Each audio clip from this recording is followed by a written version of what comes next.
Hello, everybody. Welcome to the Scottish Rugby Podcast, brought to you by the Scottish Rugby Blog. I'm sorry, it is not Keith Harris's 1984 Christmas special, but you can find that on YouTube. And if you listen to my other podcast that I do, which is CBeebies Go Home, we did a whole episode on that and why that. We don't know what Dippy is. I'm not going to say what we think he looks like on here because it's a family podcast. But yes, thank you very much for joining us. We're still waiting for Ian here. He's probably cooking his tea. We'll have to find out what he's eating. He's always cooking his tea. I wonder what he is having for his tea tonight, actually. We're starting later as well. I purposely invited him to because we've done I'll come on to invite introduce our other guest in a moment. But yeah, I've purposely only invited him to the later podcast that we're doing today so that he had time for his tea. So hopefully he'll turn up soon. John's with us. Hello, John. Are you okay? Hi. Yeah, no, I think I might have noted the issue with the bold Ian Hay. You may want to double check the message you sent the bold Ian Hay. Oh, did I tell him? Have I told him it's later? Yeah, he told him it was 9:50. Oh, well, there we go. That's fine. So Ian will be joining us later on when we finish this podcast. So that's down to me. I'll sort that out. We'll sort that out as we go on. Also joining us this evening, we have Patreon friend of the podcast, Alan McDonald. Good evening, Alan. Good evening, Cammy. We've got the reason. Well, obviously we enjoy having Alan here as well. But the reason Alan's here is we've just finished recording a Patreon special on the legal action being taken by players who are suffering from dementia, and the fact they say the reason for that is down to the kind of the head knocks that they took while playing rugby and the way they were treated. And Alan is a consultant in elderly medicine. Is that what have I got that? I say elderly medicine. That's probably not putting that properly into words. Medicine for the elderly is a specialty. Yeah, so no, it's all good. Elderly medicine sounds like, some sort of out-of-date medicine. Like 2 leeches and they'll cut some blood out of you. Like you've got some pills in the back of the cupboard that are like 14 years out of date, but you think these are elderly med. This could be interesting. Yeah. Martin Bell, thank you, who's joined us in the comments, says the idea this is going to finish at 9:50 flies in the face of all evidence. I'm digging into late now. Well, Martin, we do need to finish. We do need to finish for 9:50 because after this we are recording our Christmas quiz for our Patreon, so we do need to be finished in time. So I am determined to get this week's podcast done in under an hour because we've got. I brought my sleeping bag just in case. So if you want to join our Patreon, it's you can join for as little as £3 a month or as much as £5 a month. Hello to Phil Lewis, who is one of our new £5 patrons. If you pay £5 a month, you get your name read out on the podcast. Phil is one of our Twitch watchers. He's one of the young people. So thank you very much to Phil for his support. So if you sign up this month, you get access to everything we've recorded so far. There, look, there's Phil saying hello. Hello, Phil. You'll get everything that we've recorded so far for the Patreon, but you'll also get the chat we just done with Alan on CTE and dementia, and also the Christmas quiz as well, which I'm going to upload. I'm going to upload the actual quiz so you can play along at home. How exciting is that? Ooh.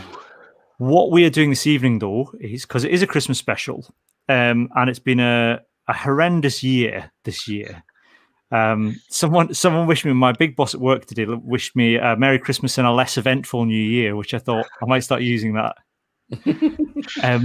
What we thought we'd do, because nobody wants to review the rugby from the weekend, Nope. and we don't know whether there'll be any rugby between now and Christmas anyway, because Exeter have infected half the Glasgow club with coronavirus. 20 people are self-isolating. And it's back to the sort of infested blankets that the settlers gave the native tribes, isn't it?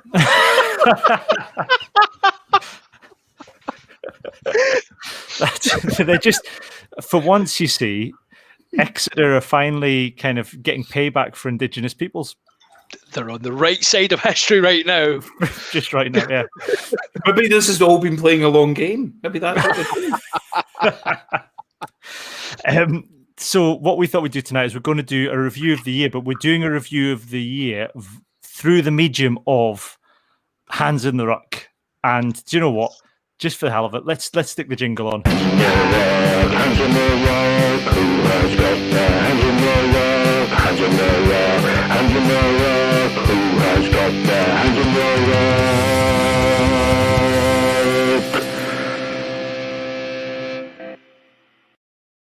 Yes, it's our 2020 Hands in the Ruck. So rather than celebrating the year, we're going to talk about how miserable we've all been and everything that's gone wrong with it in terms of rugby. We've got a few from our Patreons that I'll get through. I'll get through this evening. I'll start. Alan, you're our guest. What's been your kind of had its hands in your ruck all year this year? Well, Cammy, thanks. It's the dawning realization that rugby is still based on a bed of solid gammon.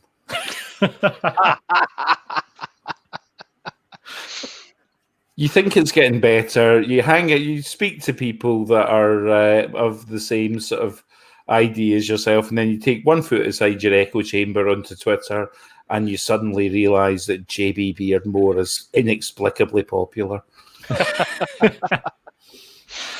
I feel like we're going to be touching on gammon throughout this evening.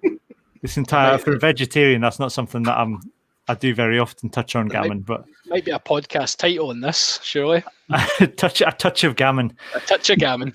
It's that's the abandoned title for the David Jason detective vehicle. We'll try and throw a slice of pineapple on as we go, just to try and take away the saltiness of the gammon. John, you go. I was going to say, I think Alan's absolutely right. I think there has been. I would say that the gammanometer has been getting progressively more salty as the year has progressed, to almost gammon steak territory now. Is there a scale we could go for here? Can we, could we start to measure people in terms of their gammonness?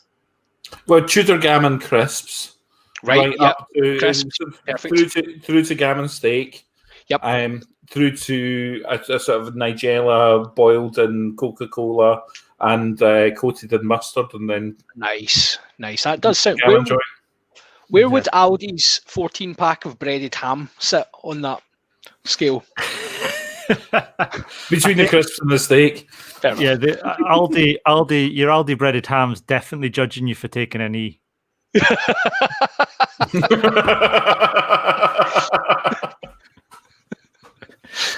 I'll remember that next time I take a knee in Aldi. Being judged silently by the breaded ham. It is. I think it's the obviously there's been a kind of wider discussion in society about all these different issues about, racial equality, gender equality. We've had the Exeter debacle and of their branding this year. We've had, it's hard to remember all the things we've had really, but I think as you say, Alan, it's, rugby doesn't exist in a vacuum of its own as a sport. It exists within society, and I think it's not necessarily shown itself up particularly well. And I think there's certainly been an element of fear, I think, from some of the authorities in how to tackle things. That we've seen it with the lip service paid to Black Lives Matters through the Autumn Nations and even the Pro 14, where you get someone like Andrew Cotter, and I thought Andrew Cotter actually did a very good job. I'm not singling him out for criticism, but you get the commentator reading out a prepared statement from World Rugby about rugby does not tolerate racism, and then the players stand there for a minute completely silent, also remembering everyone that's worked for the NHS and everyone that's died of COVID. At the same time, it's just, we'll bundle all this stuff together and just get through it, rather than we're going to actually properly mark that there's something significant here that we need to mark. Absolutely. It's just, yeah. Speaking as an NHS worker, I'd much rather Black Lives Matter was marked than the thank you to the NHS. Not that I'm ungrateful, but it's. I think you've got to look at a scale of we apart from anything else, NHS workers are paid to be doing that job. Yeah, I'd rather have the pay than someone clapping for you. Well, I've actually been trying to total up the claps that we got and see what I can cash them in for. You've got to be careful how you word that. You don't want to say that the patients have been giving you the clap, Alan, because that's. That'll actually cost you. The exchange rate on that is much lower. I'm not going to reply to that because yes, that could get me into trouble with the GMC. So let's not. we'll move. That's time tonight. I actually, I put something on. I mean, people who social media is not real life, obviously, but somebody kind of JB from the Egg Chasers had a bit of a rant at the fact, because I've been critical of him in the past and said that I've been abusing him, which I haven't been. I've been critical of his position on a number of things, and one of his. I got when I said, look, I don't think I've been abusive. I've been critical of some of his positions he's taken on things like, the Pacific Island issues. And an actual priest came back to me and told me I was preaching wokeness and that my virtue signaling wasn't particularly helping the argument. I never thought I'd have to point out to a priest that Jesus Christ himself was woke and his whole MO was going around virtue signaling. Christianity wouldn't have existed if Jesus himself was not going out there virtue signaling. We had a good to and fro. I think he accepted in the end that actually the entire of Christianity is built on virtue signaling. It's not a bad. I don't think it's a bad thing to be woke and to virtue signal. I think that's probably what the church does a lot of. So, yeah, that was a strange end to 2020. There's an argument about performative virtue signalling, but we're speaking about that as well, because that's what we're saying, the Black Lives Matter thing and what you were saying about, the prepared statement being read out, etc.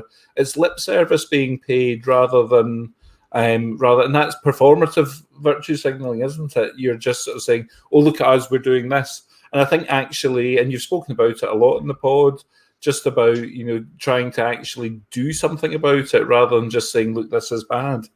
Yeah, and I think that's it. So that's you can then understand why people on the other side there would get annoyed that there's a minute's silence for Black Lives Matters when there's not any follow-up to say, and we're going out and we're reaching out to communities and trying to bring rugby into, different communities and communities that haven't traditionally accessed rugby, and we're donating money and we're taking a knee and we're reflecting on some of the stuff we've done in the past. There's none of that. It's just, let's just get through it. And eventually at some point we'll have to stop doing it and people will forget about it. I don't necessarily think that's going to happen. When the overriding feeling that you get from any of these things is that it was a bunch of guys in suits in a boardroom coming up with it, that's when the message has been completely lost. It's it's really. I think, and we'll probably come on to this a lot. I think 2020 was the year that, for me, certainly, this whole rugby values nonsense got absolutely and utterly destroyed. Yeah. Is that your hands in the ruck then, John? It's not even. It's not. I've got more to be annoyed about this year, but that's part of it. I just thought that was a nice follow on from Pete Gammon. Yeah. I think it's broader than just the Gammons being in charge this year. Yeah, I mean, one of my hands in the ruck had been the trans player debate that we had. That was a big thing, and that causes a lot of issues on the blog with comments. And it came at a time we were talking about that at the same time as we were talking about the Exeter issues as well. And we had to close down the blog comments for a while because we were having a lot of pushback on it from people that were trying to intellectualize anti-racism and saying, well, you can't, you cheapen the name of racism by accusing someone of racism. It's like, no, you don't.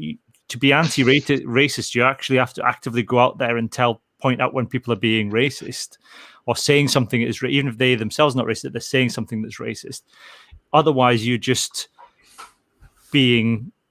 sat there quietly, not doing anything and not actively involving in any engagement. So that was difficult. I think that the frustrating thing looking back at the whole trans player issue is that there is a difficult debate that needs to be had there, but the way that World Rugby handled it was poor, because they had this symposium or this conference or whatever they want to call it, where they definitely invited people in, or I wonder whether or not these people were the ones that kind of almost pushed the door down and invited themselves in and said, you need to start talking about this and we've got some pre-prepared things we'd like to say.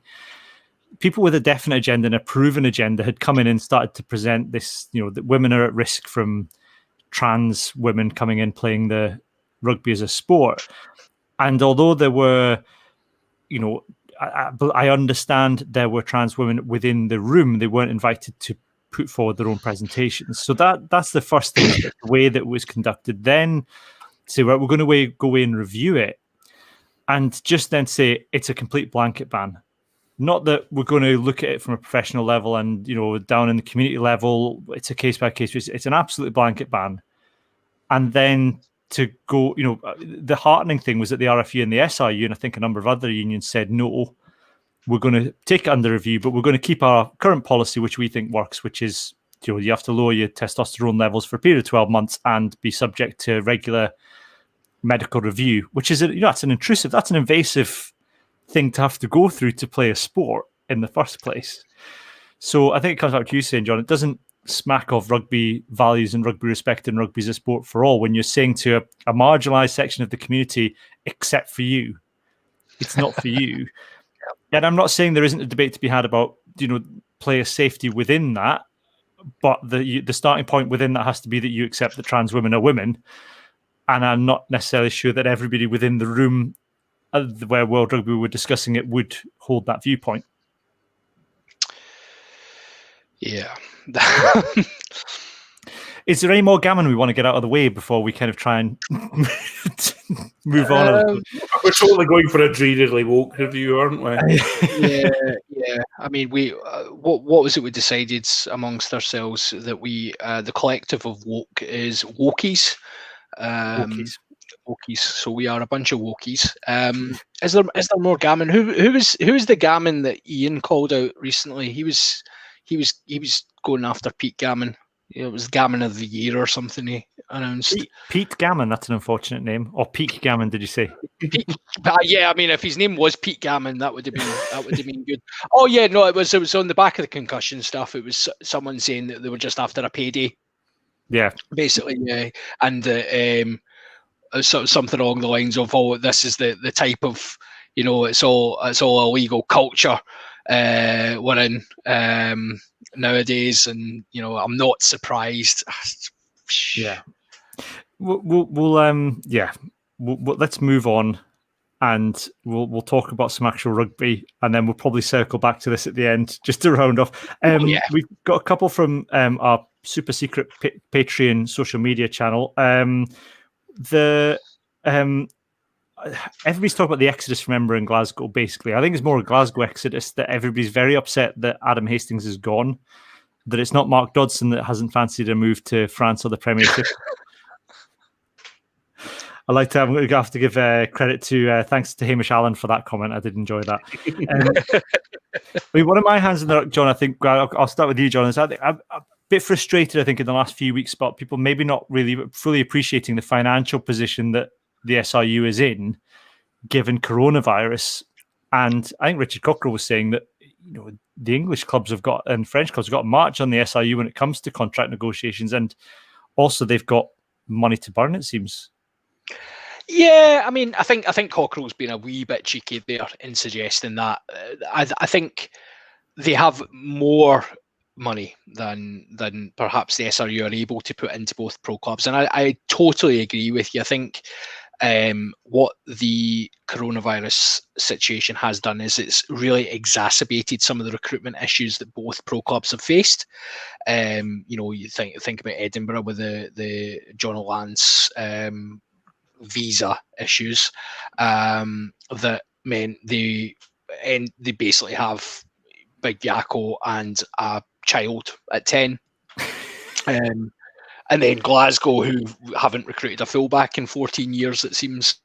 You know, I think the frustration over this end of the MA is particularly vocal, and it doesn't just stem from failure to recruit this season. There has been a growing number of people who've maybe thought that the SRU are, you know, Glasgow built an amazing team, and that amazing team costs money, and there's no way you can possibly keep that amazing team together. Nobody's suggesting that Finn Russell should have stayed at Glasgow, or Stuart Hogg should stay at Glasgow, or Johnny Gray, or whoever. What there is there has been a failure to replace adequately, and the recruitment that's come in has been poor, you know. And we're now at a point where, yeah, Hugh Jones is playing at fullback. That's fine, you know, right? He says he wants to and fine things, but ultimately, would an experienced fullback have been signed? Probably. You know, Danny Wilson said as well, they were looking at 10. 10s cost money. There's no money. We can't buy 10s. We now have to essentially buy 2 10s by next season. And he's also talking about Pete Horn not being a 10. Hallelujah, someone's realised it. So realistically, do we need 3 10s, or do we put our faith in youth and accept that the reason we got Stuart Hogg, the reason we got Finn Russell, the reason we got Alex Dunbar, Johnny Gray, Richie Gray, is that we had to put our faith in the academies and faith in youth players coming through. It's just tough, and it's almost like I think fans need to just calm down a wee bit and just understand that there is going to be a couple of seasons of pain, and you know, but there is a frustration that maybe that succession hasn't been done properly. Is there something though in the SRU might see themselves, and this is an alternative point, if we give it a year or two, the SRU and the Scottish clubs might see themselves in a better position relative to the other Pro 14 teams? I mean, and the evidence of that would be Glasgow's cheeky as anything bid for Ben Healy from Munster, not Glasgow, Scotland's cheeky as anything bid. Yeah, I mean, I think that the whole, for me, I suspect that's going to be the direction the SRU take in the next couple of seasons. I don't think it's going to be popular with Edinburgh and Glasgow fans, but I think it's necessary, is that Edinburgh and Glasgow will be development sides for a couple of seasons while they bring through young players, while they restock, and you let your better players, your Adam Hastings, even your Duhan van der Merwe, and I know it doesn't look great because he's only just got capped, but you know, any player, a Scottish player, a Scottish born and bred player who, you know, peas, tartan paint, and you know, has Scotch porridge oats for breakfast, you know, it would be who'd played like that would be attracting interest from down south. It's not just, you know, so I do wonder whether you let your players go, your big earning players go, and let someone else pay their wages, because you're still going to get them back in the international window. You then just, Edinburgh and Glasgow, you free up space for some younger players to come through. think Danny Wilson's maybe got a point that you need to find a way to bring in more experienced players, and I think you're probably looking at Australia and New Zealand because the players are cheap if they've not been capped. Yeah, I think that's absolutely fair. And the issue maybe then for both pro clubs is how do you recruit? Right, we're not going to get 24-year-old Sean Maitland coming over to Glasgow. We're not going to get, there's not a stockpile of international class All Blacks that have had one cap and who've just been patched. We're not going to get that quality of player. We really need to be, looking at guys who the term rugby risk is used a lot, and we've taken a lot of rugby risks that haven't paid off recently, and we've barely signed an All Black who's been a good one. Glasgow have got a history of signing rubbish former All Blacks. So maybe Australia is the way to go. Although Nick Frisbee would maybe put me slightly off that idea. I think that's how you've decided that South African with Scottish grandparents is the way to go. I'm okay with South African with a 3-year 1-day contract, as long as residency stays the way it is. Maybe if not 5-year 1-day, and then patch them off to Worcester. I think, I think the issue in South Africa is that there's the racial the quota. That's it. They've got quotas. Yeah. Yep. So you're only got. I mean, aside from the fact that you've got, you have got ancestral links there, anyways. You have with New Zealand and Australia. So that you're going to find someone with a Scottish granddad if you look hard enough on South Africa. Yeah. That there is definitely an exodus of. And it's interesting, particularly white South African players coming over to Europe to play because of that issue. And I don't think there's anything wrong with that policy at all. I'm not critical of it, but I think that's potentially what, aside from the fact there's more money, there's also that issue that South African teams have to overcome.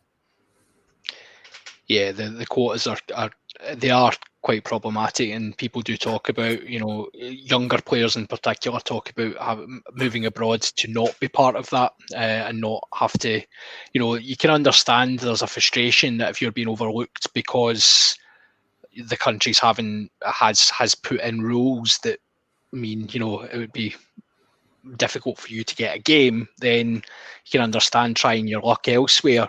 I think it's interesting. I was going to say, but let's not forget those rules are in place to overturn systemic racism. I'm not Christian, but it's and I think, and I'm not saying all white South African players that move to Europe are racist.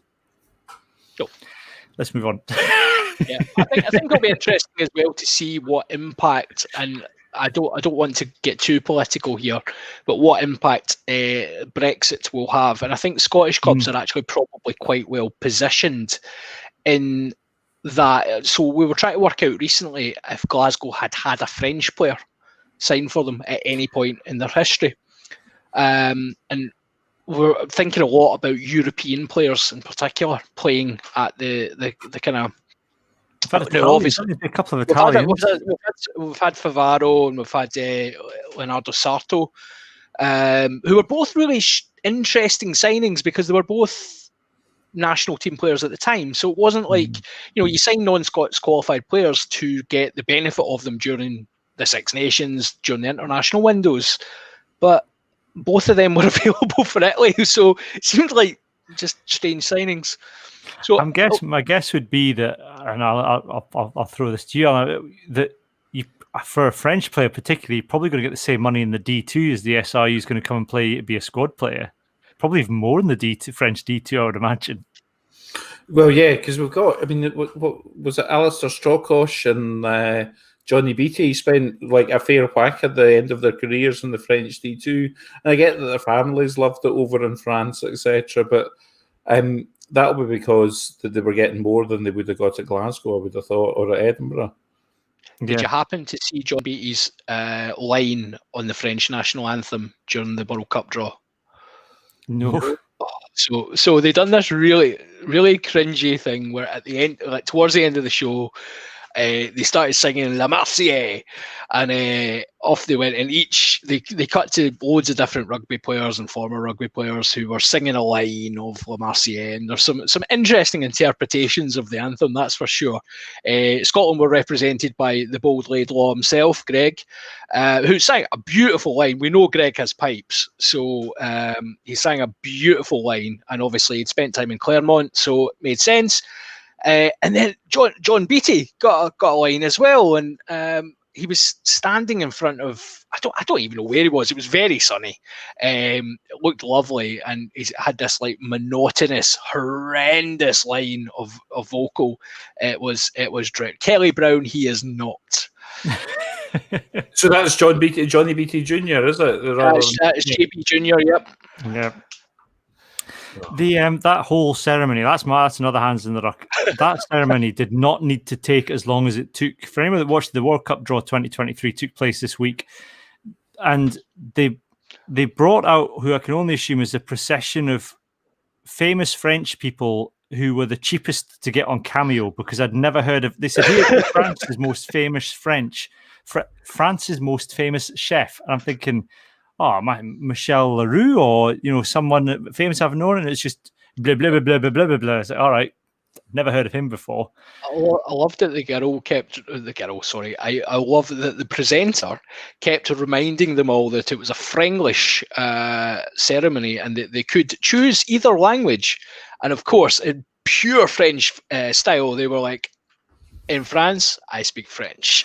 I think it was a wonderful moment. They brought out Sebastian Chabal came out with Bernard Laporte, who I assume, I think it was Lee from Blood and Mud pointed out, was probably that Chabal's is bail bondsman. Yeah, he was on bail. Together with Bernard Laporte, for those that don't know, who's up on corruption charges at the moment in France. But she was explaining that to Sebastian Chabal, and she went, "I will speak French." Not going to argue with that. Begs, beautiful Sebastian. What a lad. So yes, I mean, I think that was somebody, I can't remember who. Somebody did send me a Hands in the Ruck. Said their Hands in the Ruck was the fact that we've got Ireland again in the group. Yeah, I mean, with the limited number of teams, we are going to get repetition. Like we had South Africa a couple of times as well previously, so it does happen. We don't seem to ever get an easy group, though. That's what frustrates me. I mean, but it could be worse. We could be Fiji and seeing Wales and Australia again. Yeah, but that's the thing. Like Wales and Australia would be like, okay, that's two sides we should be targeting beating. Instead, we're up against Ireland, who are apparently like designed to cause aneurysms in Scottish fans, and South Africa, who are just going to absolutely bludgeon us, assuming we haven't stolen all their players by that point. Well, that's it. It would just be like their A team versus the B team. Yeah, exactly. It'd just be a training match. That'll be a mockery of World Rugby. Yeah, we need it. We need a 4-try bonus point here. You just watch. Oh, how good would that be? Just watching Drew hand dancing through his erstwhile countrymates. That would be just amazing. Yeah. Alan, what else has had its hands in your ruck this year? I kept mine fairly negative. My apologies, but that's good. No, that's fine. That's what we hear. It's 2020. It's fine.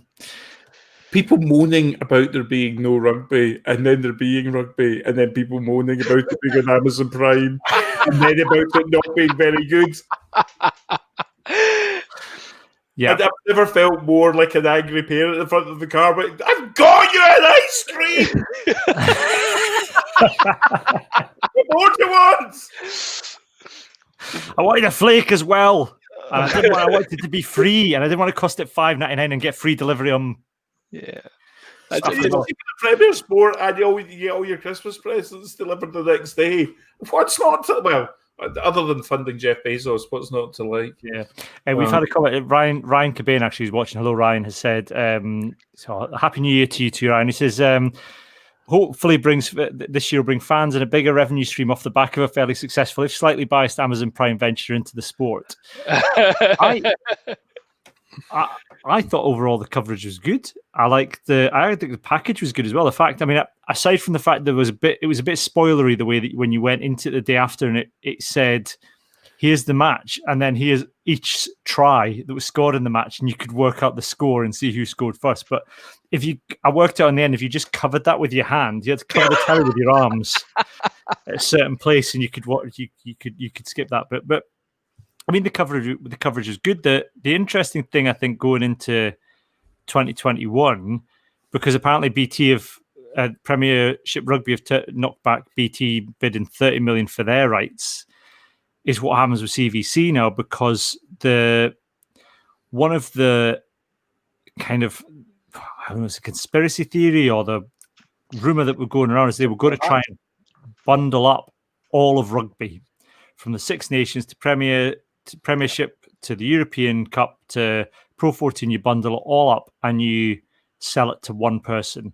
And then if you want to watch rugby, you sign up to Sky or you sign up to Amazon or you sign up to Premier Sports when they find some money in the back of the sofa. And you can watch. I mean, that rather than having to sign up for Sky and BT and Amazon to watch the 5 different tournaments there are in the world, that you could just watch rugby for $5.99 or $7.99 on Amazon. I mean, I'd do that, Alan. Oh, without a doubt. You know what I mean? But you have to choose where your subscription's going. I mean, I've got an Amazon subscription because I hate going to shops. So I want something, I order it, comes the next day, they leave it in my shed. I shouldn't have said that. How many listeners have you got in Inverness? But you know, if I was getting anything, it would be Premier Sports because of Pro 14. But actually, Amazon would be great. It would be fantastic for me, and I certainly. I mean, I use it for its other functionality. The video was a bolt-on for me. Yeah. I mean, John, we've got to face facts. The Pro 14 is not an easy sell to a broadcaster because, with the way that they limit players and you've got, 40 minutes, you get 40 minutes from an international for a bit and then off they go. And, I think it was the fact that Alan Wynne-Jones had never played at Murrayfield for the Ospreys. Yeah. Since 2001 or something. He had hair the last time he played. He was talented last time he played. Oh, he went. Squid will hunt you down for that. I have beef with Alan. I have beef with the old man himself. I had beef about 3 years ago when I said he was over the hill, and 3 years later I'm still saying it. It's all good. Yeah. 10 letters, I don't mind. Yeah, I mean, I think it would be. I think it would be a really, really tough sell. And I think part of the concept of expansion, again, to, Pro 16, 26, 142 or whatever we're going to get, is designed to kind of mitigate that and try and encourage the stars to play a wee bit more. But ultimately, when you've got union-owned clubs who have control over players, you are going to have some degree of player management systems, be that, look, Johnny Sexbot is injured. He can't play tonight. Oh, look, he's recovered miraculously for the Ireland game. That's interesting. It must have been that magic sponge. It's always going to happen. And I think anyone who's watched the Pro 14 this year, aside from Premier Sports coverage being utterly rubbish, would probably suggest that the actual quality of play, and I'm not just saying this because Glasgow have been pretty honking, the actual quality of the fare on offer has been poor. It's been poor rugby this year, and that's not what the Pro 14 is normally about. If you don't want to sign up for Premier Sports, you can send your subscription elsewhere, I should say. And this was somebody else's Hands in the Ruck, and I want to thank Ian Mackay for this, although somebody did bring this to my attention.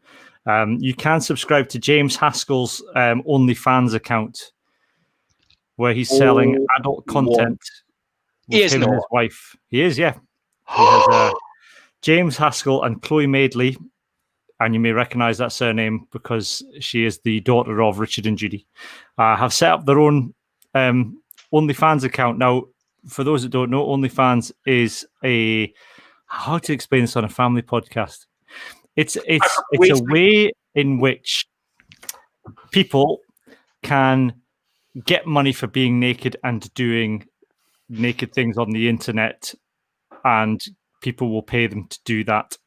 It is mostly that.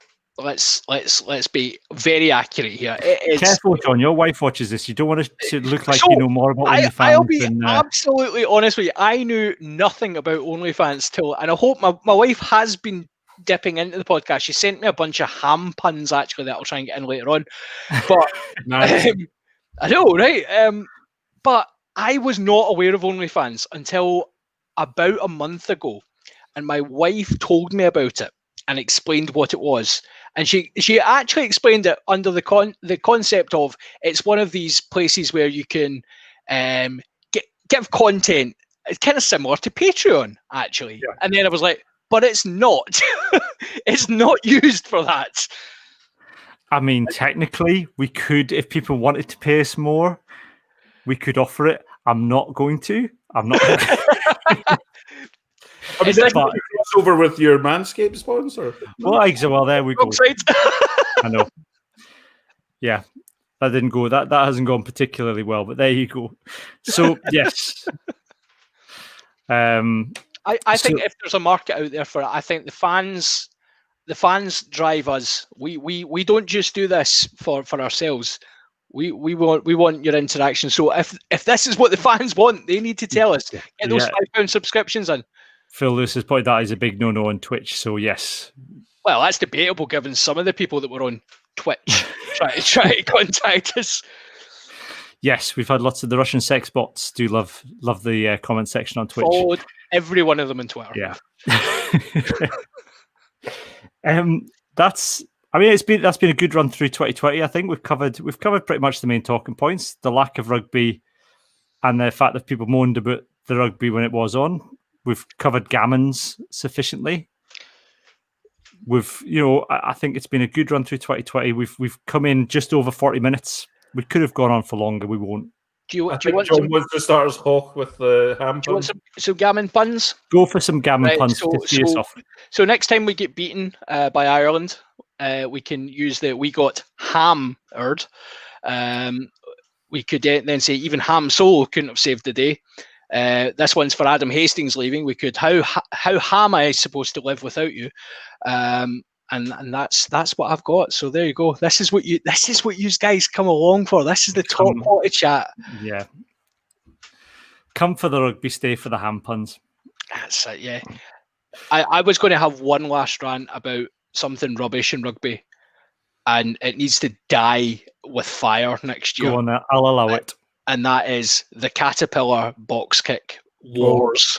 Oh. It has been like since we've come back. I don't know if it's like absence has made the heart grow, I don't know, like dark and soulless, but we've come back and it's like everyone wants to. Now we've talked a lot about kicking in this pod, and we are not adverse to kicking. We like kicking. Kicking is good. Box kicking, bad. We don't like box kicking. And those caterpillars, I would happily suggest that every single person who's in front of the scrum half, if there is more than one, they are all offside and they should all be sin-binned. I think that's fair enough. We create space on the park, which will reduce concussions and make more exciting rugby. Managing the space. You fixed rugby. Brilliant. We've got a last hand pun for that break with Hands in the Ruck. There's the title of the podcast. There we go. Hands in the Ruck. Fantastic. Has Daft Craig has he not got the title before? Was it Daft I think Craig he may have. I think he may have done. I think he may have claimed that. So thank you once again, Daft Craig. Strong, sir. Hands in the Ruck is the title of this week's episode. Thank you very much, Alan, for joining us. We'll hopefully have you on again soon. Like I said, Patreons, we're off to record a quiz. Johnny McGinty is waiting for us patiently in the green room. So we're going to go and speak to Johnny. Ian, who I've given the wrong time to, is shepherding his wife out of the room so we can get on with our Christmas quiz. So we're looking forward to that. But for the moment, it's goodbye from me and goodbye from John and Alan. Night, folks. Night.